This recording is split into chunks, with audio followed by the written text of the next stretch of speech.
Bien, alors on parlait du mouton à 4 pattes ou à 5 pattes, bah, ça tombe bien, hein, justement, puisque nous accueillons Romain Puder, qui est animateur de Terre de Liens Centre, et Sébastien Bory, qui est fermier de Terre de Liens Centre, à la ferme du Cabri au lait, en 3 mots. Hein, voilà.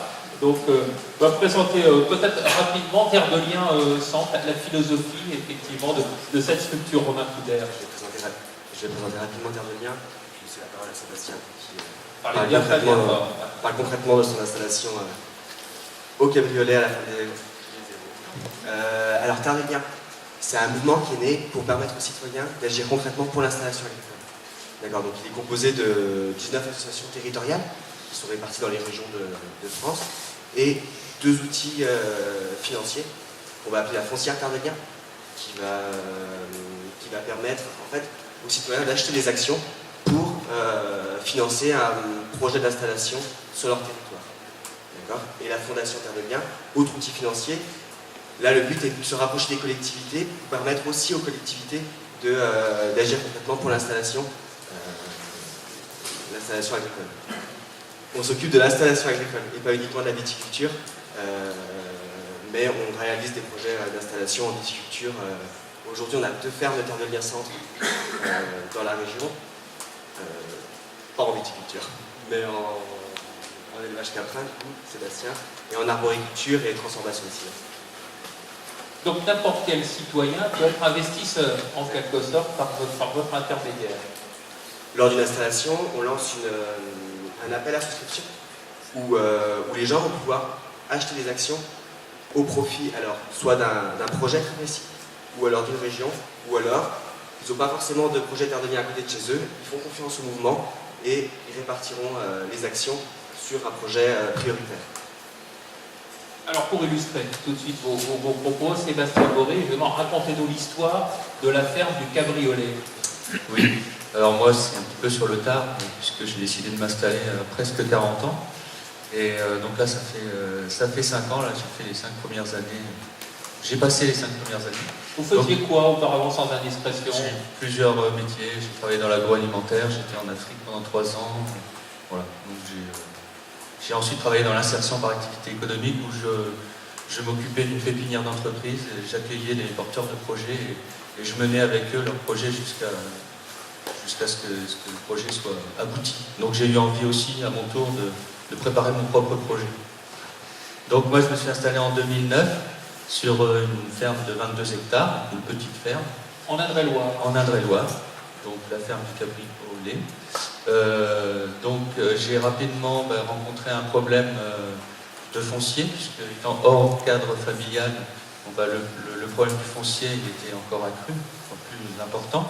Donc j'ai cherché des terres, et une fois que j'ai trouvé la ferme qui me convenait vraiment bien, il a fallu la financer, cette terre. Et donc là j'ai fait appel à Terre de Liens. Donc ça a été une aventure qui a pris quand même pas loin d'une année, puisqu'en fait, rapidement, ça s'est passé en 4 temps. Le premier temps, c'est que ce que m'a dit Terre de Liens, ils m'ont dit, en premier, vous allez constituer un groupe de soutien local, qui va être composé ça peut être des élus, des agriculteurs à la retraite ou des agriculteurs en activité, des citoyens. Et par rapport à ce groupe de soutien, je leur ai donné en fait une mission, c'est d'être en quelque sorte les ambassadeurs de mon projet. Donc je leur ai dit, parlez autour de vous de ce projet. L'objectif, ça va être dans quelques mois de pouvoir financer ces terres. Donc il y en avait pour à peu près 90 000 euros d'achat de terres. Et donc le deuxième temps, ça a été l'appel à promesse d'épargne. C'est qu'une fois que mes ambassadeurs en fait, ont parlé de mon projet un petit peu autour d'eux, il a fallu faire remonter à Terre de Liens des promesses d'épargne. Donc j'ai eu rapidement 70 000 euros sur les 90 000 euros en promesses d'épargne. Donc le troisième temps, ça a été le passage au comité d'engagement de Terre de Liens au niveau national, qui, voyant le soutien local, se sont engagés à mes côtés. Donc le quatrième temps, ça a été la transformation de l'essai, c'est-à-dire vous avez promis, maintenant il faut passer à l'acte. Et donc là, rapidement, en fait, l'ensemble du projet a été financé et ça a continué même, puisque grâce à Internet, en fait, ça va très vite. Et ça m'a vraiment touché, c'est que 120% du projet a été financé. Ça veut dire que les personnes qui voulaient continuer ont pu souscrire auprès de Terre de Liens pour un autre projet, prioritairement en région centre. Donc ça a été une aventure formidable et qui aussi a montré que les citoyens veulent aussi s'approprier en quelque sorte leur alimentation en passant par le foncier. Donc à la fin, c'est passé par l'achat des terres et aujourd'hui je suis un fermier, c'est-à-dire je paye un loyer à Terre de Liens au travers d'un bail rural environnemental.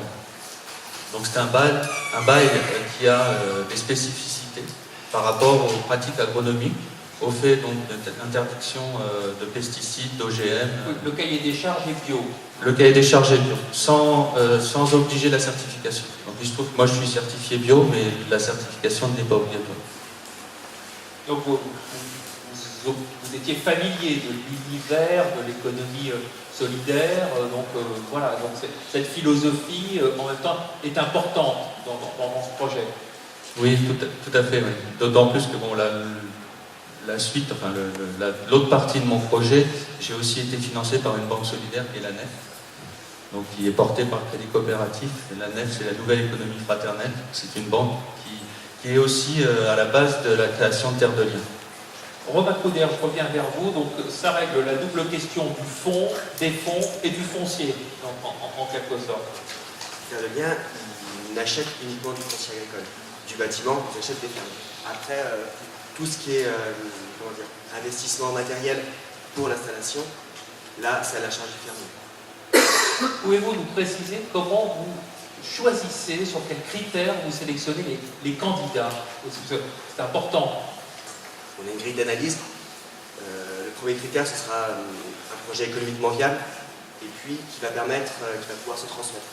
Donc il faut absolument que économiquement le projet y tienne. Donc ça, c'est le premier critère. Deuxième critère, ce sera un projet qui va créer du lien social. Le constat que Terre de Liens fait, c'est qu'on assiste à une désertification rurale. Et donc le but, c'est aussi de redynamiser les espaces ruraux et donc créer du lien social, créer une ouverture sur la ferme. Et le troisième critère, ce sera un projet environnementalement soutenable qui va limiter l'utilisation de biocides, qui va ne pas utiliser de biocides, et on valorise la plantation de haies, la protection d'arbres remarquables, etc. Alors, vous avez dit, nous avons 2 fermes en région, c'est ça. Là, on a évoqué une ferme Catherine, c'est ça, ferme pédagogique également. Vous accueillez des groupes, vous accueillez des familles, des jeunes. Ça fait partie intégrante de votre projet. Mais ce projet, il peut être transposable. Vous avez évidemment le souhait de le transposer dans le secteur de la viticulture. C'est possible. Alors, l'autre projet qui est beaucoup plus proche de la viticulture, c'est l'arboriculture en cidre, à Laurie, dans le Loiret. Tout à fait, il y a des fermes de Terre de Liens qui sont en viticulture. Ça ne pose pas vraiment de problème, sachant qu'en fait, c'est le fermier qui fait les installations, les plantations. La démarche est la même, on crée une mobilisation citoyenne autour du projet et on communique autour du fermier et son installation. Et apparemment, cette dynamique s'est enclenchée, d'après ce que disait Sébastien Bory. Justement, cette participation citoyenne a été au rendez-vous. Il y a une appétence pour les gens de participer, de s'engager de cette manière. Le projet prend de l'ampleur. Le projet du mouvement Terre de Liens, aujourd'hui, c'est plus de 100 fermes en France. C'est plus de 10 000 actionnaires. Donc ça commence à prendre de l'ampleur et à grossir au fur et à mesure. Voilà, en conclusion, signalons que vous avez votre assemblée générale dans quelques jours, le 18 avril, au lycée horticole de Blois, de 9h à 16h. Tout à fait, oui, pour aller voir concrètement ce que font les bénévoles, les adhérents Terre de Liens, voilà, au lycée horticole de Blois. Pour ceux qui veulent en savoir plus. Bon, on a dit déjà pas mal de choses au cours de cette première table ronde. On a illustré avec des cas concrets, originaux. Est-ce que l'une ou l'autre d'entre vous souhaitez ajouter peut-être quelque chose ?